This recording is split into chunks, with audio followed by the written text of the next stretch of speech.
Welcome to USA Global TV and Radio, where our mission is to provide education, entertainment, hope, and inspiration.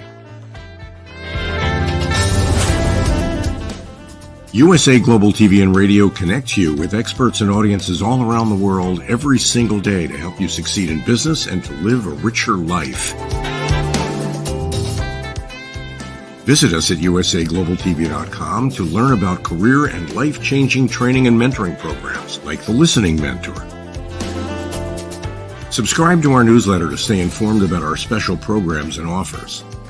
Discover how you can become a guest on one of our shows or a host or producer of a USA Global TV and Radio show of your very own. That's USA Global TV and Radio, where the doctor is always in.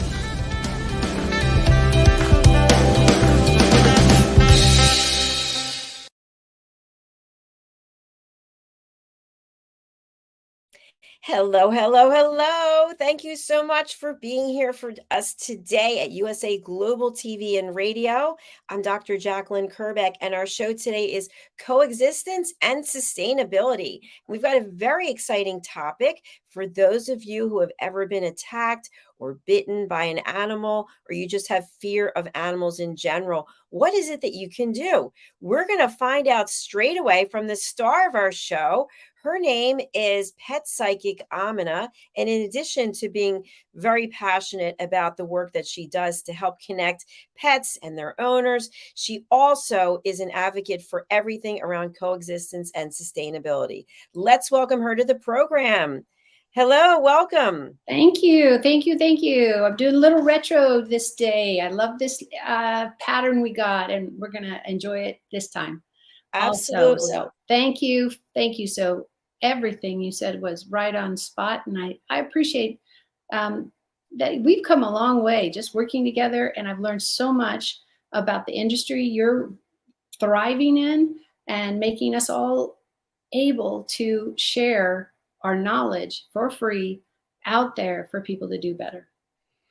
Fantastic. And I do love that background. It brings back a lot of memories. It's kind of like that's where we started and this is where we are today. So it's been an evolution. But you know, AMINAH, sometimes things don't evolve for people. If they get attacked by an animal, if they get bitten by a dog, they harbor feelings of maybe anger, resentment, and at the crux of it is fear. What if this happens again? And I do know people who have been bitten by dogs and they'll walk on the other side of the road. So before we get into that, let's have you share a little bit about your background as a pet psychic, a trainer, and a speaker. Yeah, I'm a little diversified because I find the entire industry and the little niches you can get in. It's like asking for me, like being a plumber is not just knowing a couple of wrenches. You have to understand the trace and weight of water and this and that pipe and that washer and those types of things. The same thing with any field. Like with you, Dr. Jacalyn, you've done a great deal of education on cameras and lighting and background and all the things that help us all be successful. So in my work with animals, I have been truly, truly blessed. I had a mother, I'm the fifth child, youngest of my parents, and she saw that I was absolutely fascinated with everything that crawled. Bugs, and mosquitoes, not so much, and every other animal. I'm not talking to the people when we get there, I'm talking to the pet. And she made sure that I had opportunities because she knew people. She was very entrenched in the world of everything and anybody because she was an organizer and she put on big events for the cities and the counties she was in.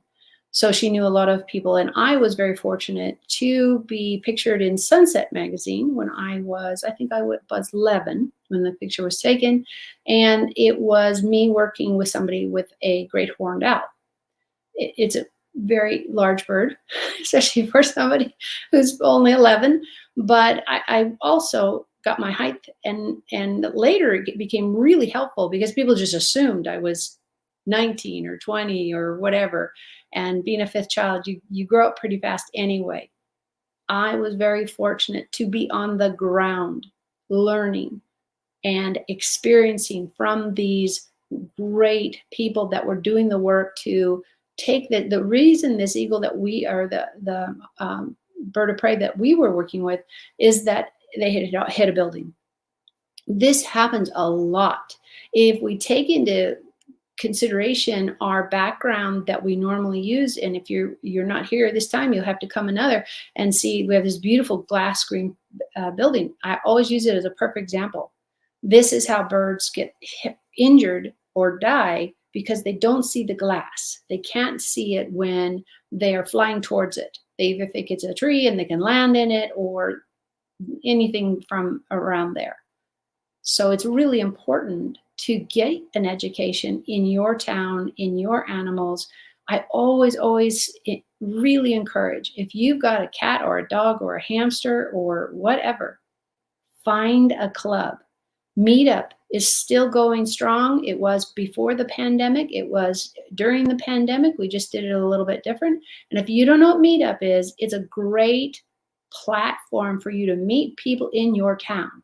People who have things in common, like I have a dog. Let's make a dog walking group. Well, they have all the social media all put together for you to enjoy that. That's what is really something I encourage for any pet owner. There are iguana pet owners. There are snake pet owners. There are little bug people that love to talk about it.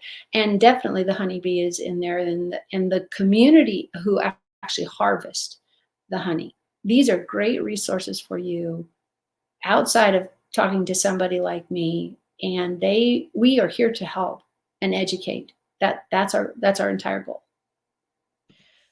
Fantastic. Thank you so much for that introduction. Mm-hmm. So for people out there who have been bitten by a dog, or let's just say it's a dog, a cat, it's something that's domesticated as opposed to something wild, what would you suggest? The work starts the moment that the teeth go in. It is. We all take trauma differently. We all look at trauma differently. Some people just push it aside and march on, and that's the way they process it. Okay. And then there's some that talk about it in perpetuity, and that's how they handle it, and everything in between.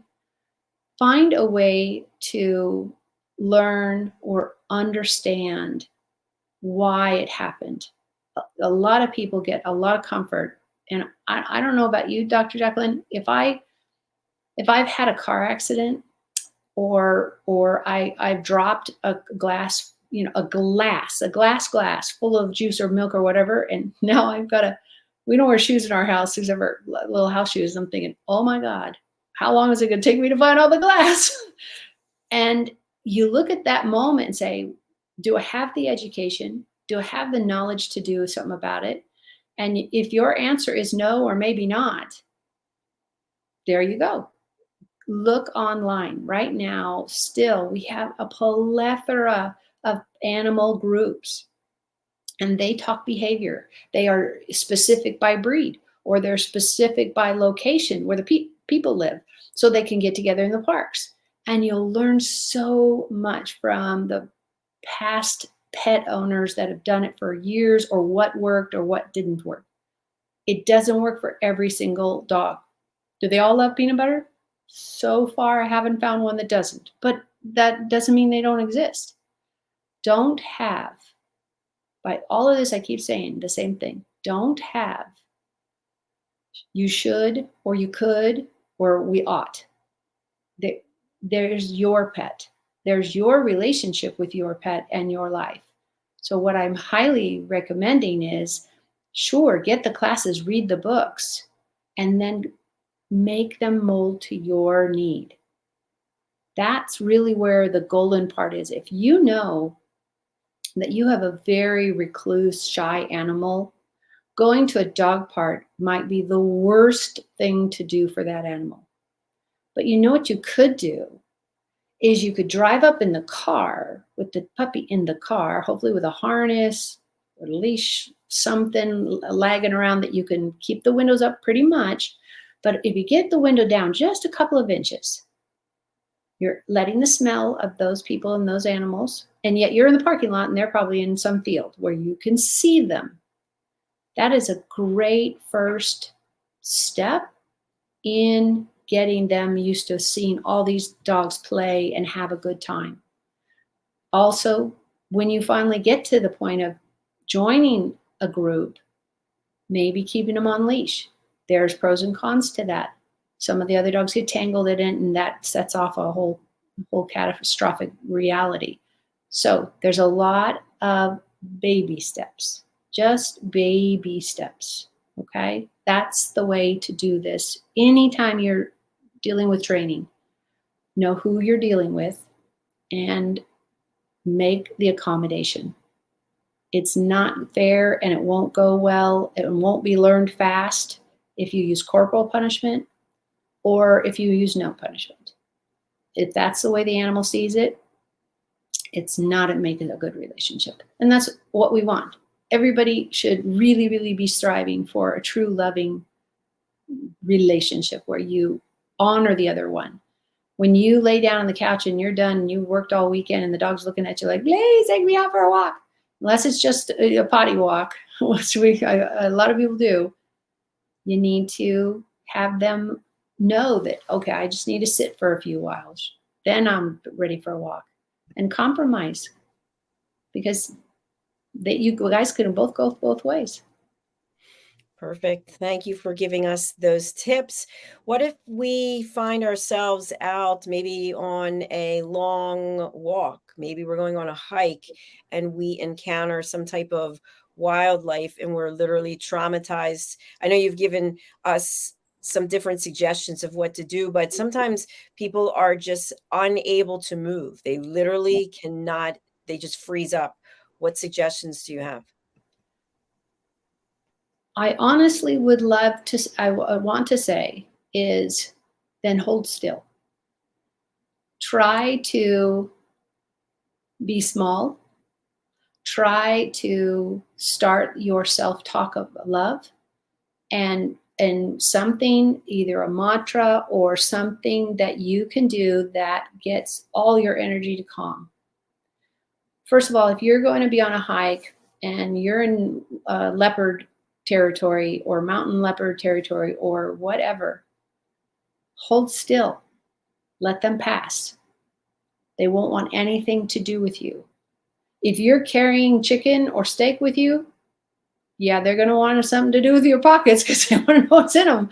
Or like, wait a minute, that thing doesn't smell as bad. I understand we smell pretty bad as far as the animals are concerned, and we taste even worse.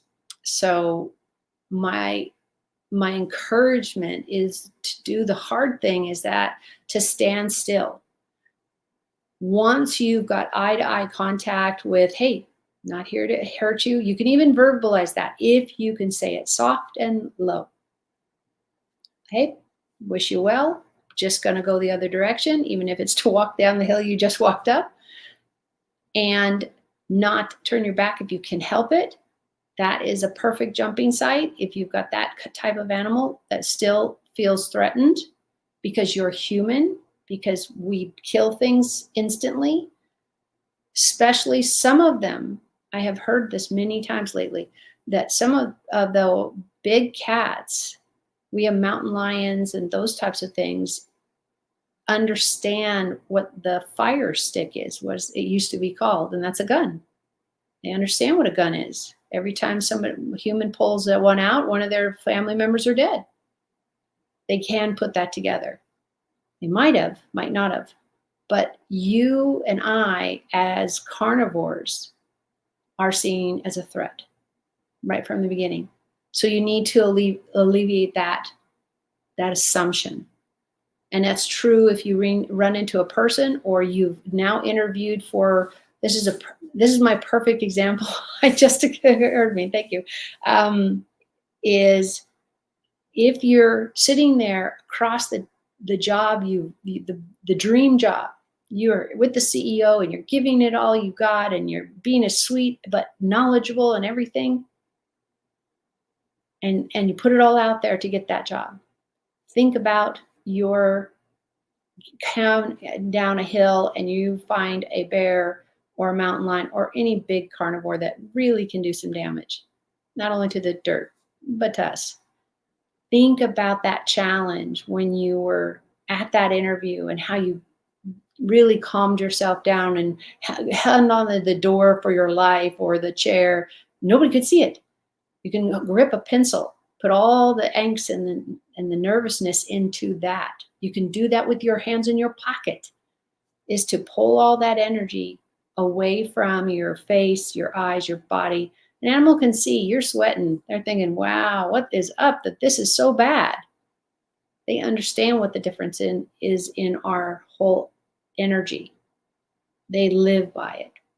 I do have a So question. Try to be quite calmer. Yes. So to your point earlier when you first were speaking, if we have food, so we have food with us because we're going camping. Do we literally go, hey man, here you go, and start throwing the food because they don't know there could be more food? What is the approach that you take with your food? Do you leave the food and start backing up? No. Keep the food if you can, because you just implied, and I'm going to directly say, is this is something that's going to get everybody killed because everybody fed them. So they're going to take them out. I would assume it would be like a bank robber, and he went to go rob the bank, but somebody got there before him, and he doesn't know who it is. So he knows everybody anybody goes by this trail, and he stops everybody and says, "Where's my money? Where's my money?" It's the same thing with the wild animal. He's going to say, "Where's my food? Where's my food?" You get the difference? Where's my food? Where's my money? Everybody who doesn't have a right to it has just claimed right to it. So if it at all possible, and you cannot throw, bread doesn't go very far, but let's say you happen to be carrying a piece of chicken, like for a sandwich, hurl that baby as far as you can from you and turn around and walk away. Don't run. Then you're the prey again, and that's what they're waiting for. It's a heck of a lot of fun to chase you, even if they don't want to hit you. They might tag you in the leg. Well, guess what? Tag you in the leg means you got all these nails ripping your leg open. You got to get back to your car in the hospital. Yeah, no. Less is more. Do not feed wildlife. Let me reiterate this. Do not feed the wildlife. Bird baths are great.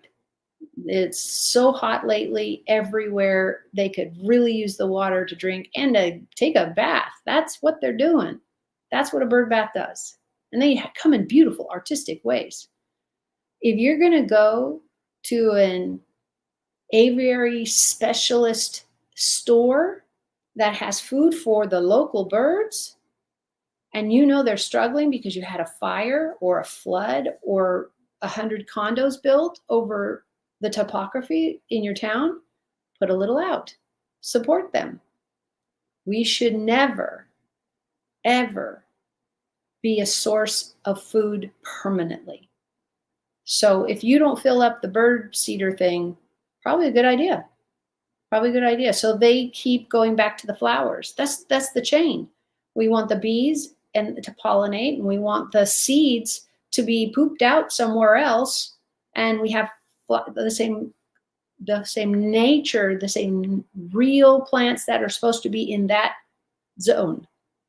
There's zones for every type of plant. And if you're putting in a succulent in the desert, it might live. It might. There's some succulent-like desert plants, but don't plant roses. That would not work out well. Unless you're putting a shed over the top and watering constantly, it's not a good fit. With wildlife, it is not a good fit. If you are worried about and the natural society of something is a really great society in your town, all of them have different names, and they say, please, could everybody put out a bowl of water?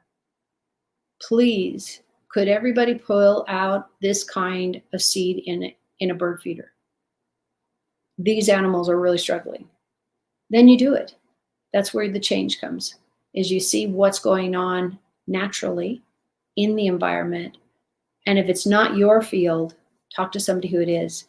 And the universities are a wonderful, wonderful resource. They have animal science majors at most of them. and the preacher, the professor that teaches it, there's resources for you all over just to ask, hey, I'm not finding what I need online. Could you please enlighten me this? Where's this? Where's this? The Audubon Society is a absolutely fabulous place to get these kind of answers. And they have books on it, and they have everywhere. I don't know if they go worldwide anymore, but they've got every state in the United States covered. So when you're in doubt, find somebody who knows, quantifiably knows, and where they got their information. That's a really important part. Excellent. Lots of really good points that you shared there. I remember reading not that long ago, I believe it was a family went on a hike and they were actually killed. I don't know by Oh, what animal, but it was recently, and they were experienced hikers. They had everything, all the supplies and all of the knowledge, and still it wasn't enough because we are entering into the wild kingdom, and that's their domain, that's their home. right. So one thing I wanted to ask, and I don't believe that you have expertise, but you have friends who have expertise in hypnotherapy. We've had a couple of them on the program a while back. But so any type of fear, such as being afraid of spiders or being afraid of lizards or whatever it is hypnotherapy possibly an alternative? Absolutely. Absolutely. There's so many modalities that you can look into to deal with fear specifically, and or what is it when you don't sleep at night? And all of these, Yeah. when you have all these conditions that the doctors have just thrown up their hands and said, I don't know what else to try. Then either the before or after that, a lot of people go to look to a different art. And psychics have that ability if that's in their wheelhouse.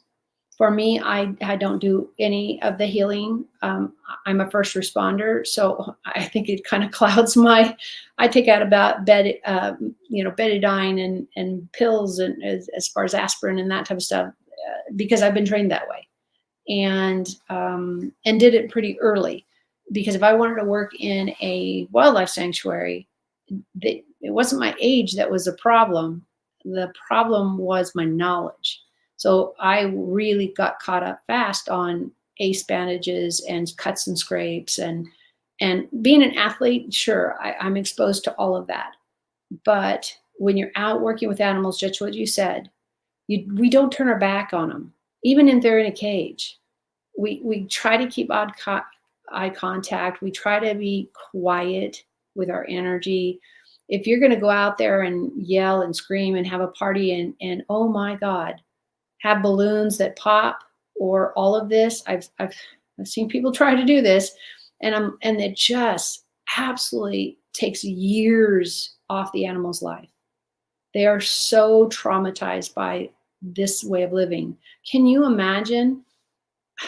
I have a really hard time with 4th of July. I'm going to just own it right now. Imagine what all the birds are going through one day a year when the entire sky lights up and turns into flames. Because all of that stuff burns up there. That's how it goes up and it does the nice colors and comes back down. It ruins our environment, and it kills a lot of pets killed because they're terrified and they run away thinking, here is noisy, I'm going to go over there. So why we really, really, really, really recommend you stay home with your pet and lock the doors. If you're going to take them out for a walk, hopefully you don't have to. You did it before the fireworks, because that can get really detrimental. Us in the wild is the same thing. Have the right equipment so you can take care of the scrapes and bruises, or you can wash it with just water because you're carrying enough water.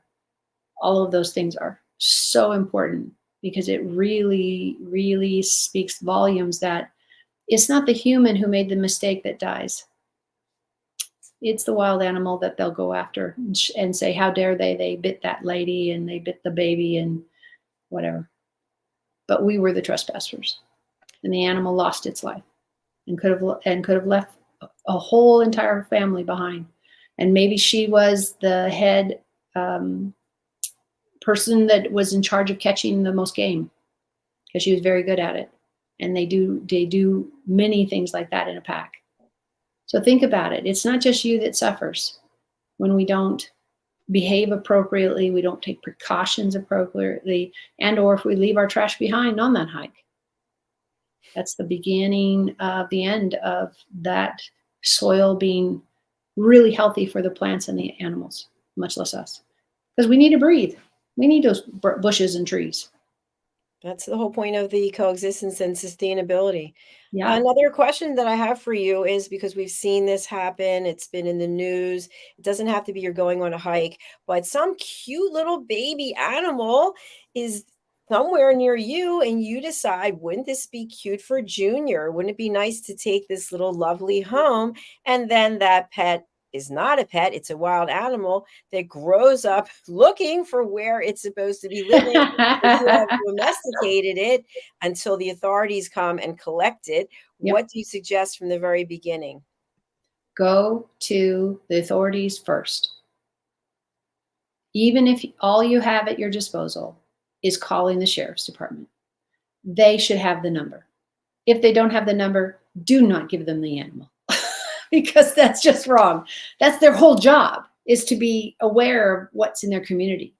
They don't need the yellow pages. They just say, oh yeah, I have it on speed dial right there, or it's on my phone right there. Because in the field, can you imagine how many times a police officer finds, a paramedic finds that the person's hanging on for dear life to a skunk? And they're like, no, I'm not putting that in my ambulance. Not ever. I was lucky. The skunks I worked with and handled were de-skunked. There's a bladder-like thing in their body. They just take it out. So if they haven't had that surgery, which why would they? Because they're wild. Then you need to respect the fact that, wait a minute, where is this going to go and how is it going to go? But don't take it on yourself until you talk to the proper authorities. What I have seen is a lot of people, oh, this little bunny's all by itself. And what you don't know is mom's hiding in the bushes because you're terrified. Because again, we are the carnivore at this point. We are the aggressor. We are the ones that they think have fanged teeth and are ripping us apart. Doesn't matter what's true or not. That's what their life experience has been. People kill everything. People kill their food. People kill their neighbors. They kill their spouse. Truly, I'm not trying to be gory. I'm not trying to be confrontational. I'm being factual. Humanity is the death key to the entire planet. We are living our choices. You want dams? Great, we'll put up dams. Everything dies below it. They're taking the dams out. They have been taking them out for a few years now. But they've got billion-dollar cities on the other side now, built up, been there forever. So now we do it because of the buildings. We do. It's thank God I'm not into politics because it would be so hard to do the right thing, which we know is this way. But we've gone so far down that road of destruction. You really need to keep wildlife in the wild. If you come across an animal with a broken leg, anything, and you can see there's something terribly wrong with his leg, or he's got a piece of twine around, you can cut the piece of twine. Hopefully you have a pocket knife or something that you can just cut that around, but if it breaks the skin, this is an animal that needs rehabilitation because there's somebody with the skills to do this. Let me remind everybody, if you've been watching a while, I have baby birds that get born above my stove for 2 years now. And this last year, I got every one of them out and I got them to a sanctuary within minutes of getting them out. I had to wait till they all finished dropping from my roof. And they were able to be released. The company sent me a beautiful card that said, yep, because you didn't handle them, they were able to continue not handling them, feeding them, getting them strong, and then they were released in the wild. That will not happen if we get involved with wildlife. So don't feed them. Don't bring any treats. that you think they'll eat or might want, especially meat. Beef jerky sounds like a really good something. I think people used to, Dr. Jacalyn, use it like a pick-me-up. Do you Not remember me. that in the 70s or 80s somewhere? Not me. Yeah, we didn't do it, but I had friends that did that. The guys were always carrying it around. I was like, what are you doing? Dried meat? What? Okay, I guess it won't go bad. But that's not what a wild animal needs. They eat fresh. They eat just killed. They eat worms. I don't know about you. I'm not really good at catching worms because my soil needs it. I want my plants to grow. I don't take the worms out. I love it. I'm with you. I'm not eating worms. I Yeah. mean, I don't care saw, how doggone hungry I am. I'm eating the dirt first. Ooh. I just saw one of those shows, not Survivor, but another one where Uh-huh. they're someplace, The Amazing Journey or something. They're eating worms.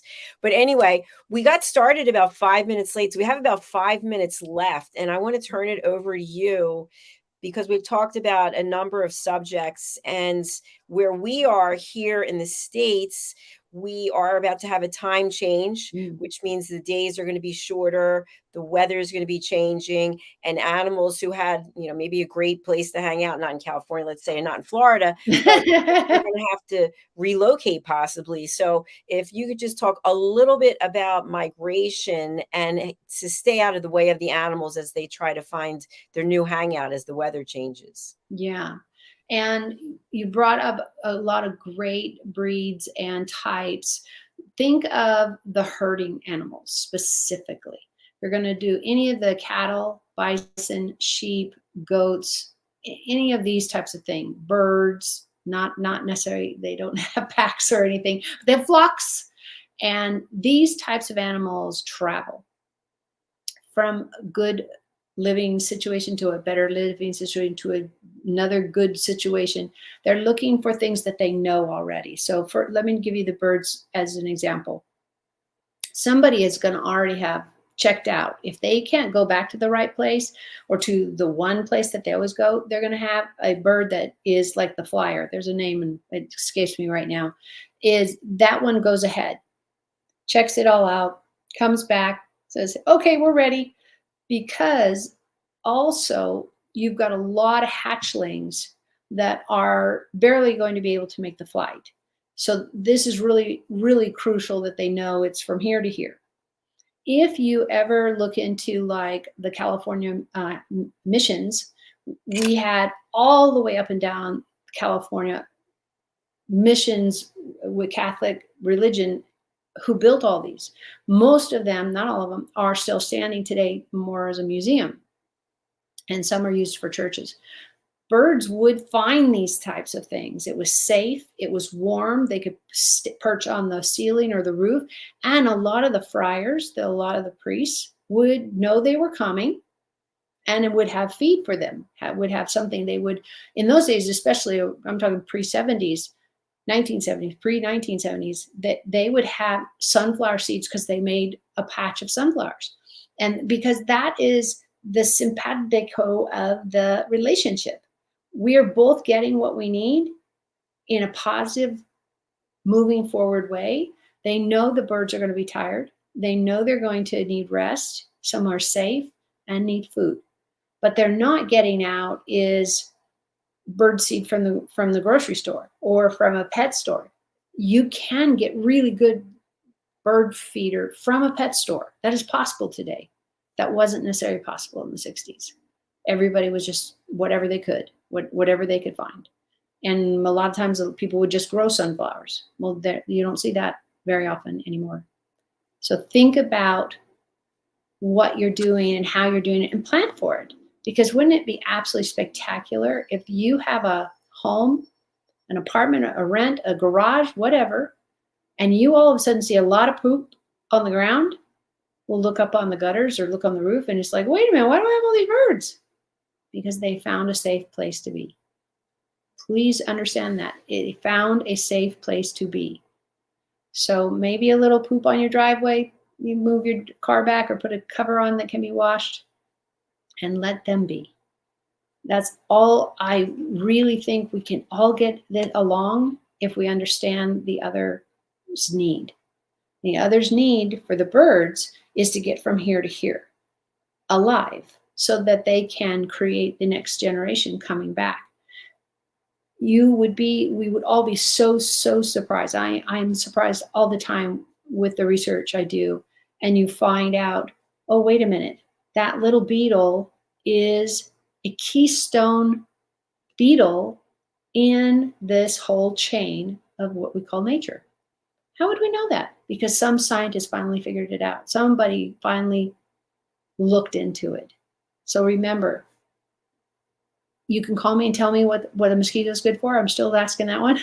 But all of us, people, children, adults, and every type of insect, animal, bug, whatever you want to call all of the nature things, has a reason why they're here. Is it our responsibility to figure that out? Yes.